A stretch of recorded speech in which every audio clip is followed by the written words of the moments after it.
How to see your GCash account number.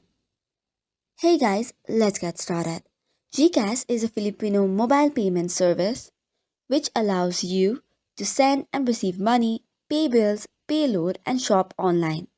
So if you want to see the account number for GCash, you can open its website or the application. After that, you need to log in using the MPIN. Once you have logged in correctly, go to the profile section. On the app, it is usually available on the bottom right corner. Once you tap on it, you will see your username of the GCash. Right below it is the GCash account number that you can get. Also, you also see the GCash number on your GCash card.